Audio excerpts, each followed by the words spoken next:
Ladies and gentlemen, I am the Bibby with the Poet Warriors, and today we've got another little film capsule review for your faces. Actually, this is a TV show, a mini-series, if you will. Not if you will, it's a mini-series. Some of his more unknown work. As far as I'm concerned and I'm aware of, it is this actor's only serious performance, which is very entertaining to watch. We're going to be talking about this. Sacha Baron Cohen's The Spy. Now, we all know Sacha Baron Cohen. He is probably the greatest character actor, probably ever, in my opinion. We've seen him in Borat, Bruno, Ali G in the House, right? All of these insanely hilarious movies that are amazing, and he embeds himself into the character so beautifully. It's incredible. As I said, as far as I'm concerned, this is his only serious piece that he's ever done. And oh my God, is it something really, really special. To see Sacha Baron Cohen with such range, especially like this is on the complete other end of the spectrum. You know, like you want to talk about like comedy and serious whatever, but then you're talking about, you know, the silliness and the comedy of something like Borat and Bruno or Ali G in the House, and then the insane dark depthness to what is The Spy is, oh my God, amazing.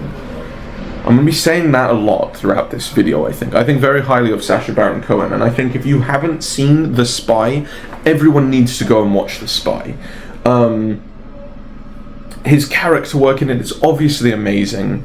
It goes to some really wild places. For those of you who don't know, so The Spy is set in the 60s, I believe. It's set during the Israeli-Syrian war, or the height of it. Where Sacha plays a very, very famous spy.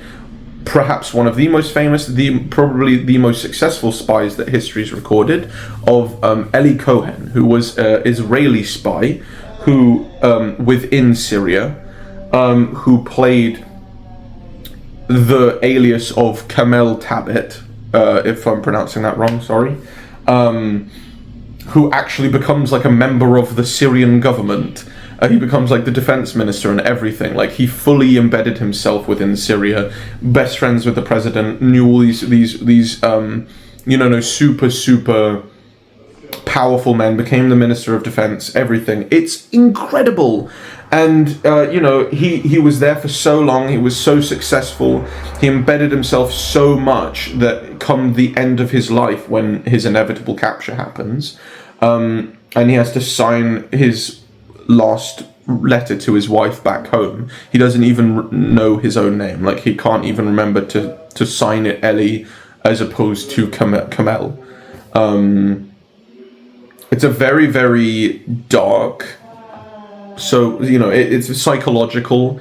It deals with that stress on him, and I think that the show does a really good job of bringing you into that stress and that torment, I suppose, of that misidentity. And because he lives the life of a poor man in Israel, and a life of a rich man in Syria, that also plays a toll on him, going from something that he never thought he could have, to then going back to his old life and wanting what he had in his other life. It's very confusing for him, and you see that.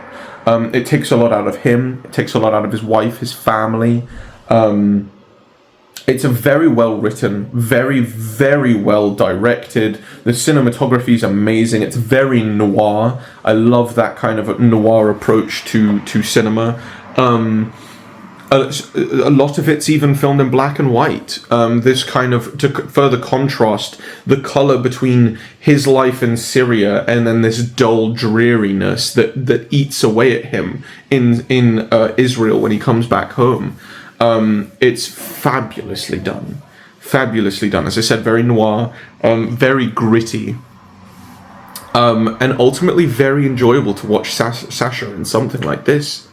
You know, to see that range. I will say, unfortunately, and it's got nothing to do with him, but because of what we've seen him in, I think, so I watched it for the first time when it first came out, I think during COVID time a few years ago, and I think that kind of the first half of watching the show, maybe leading in a bit longer than that, it's very difficult to see him in something like this.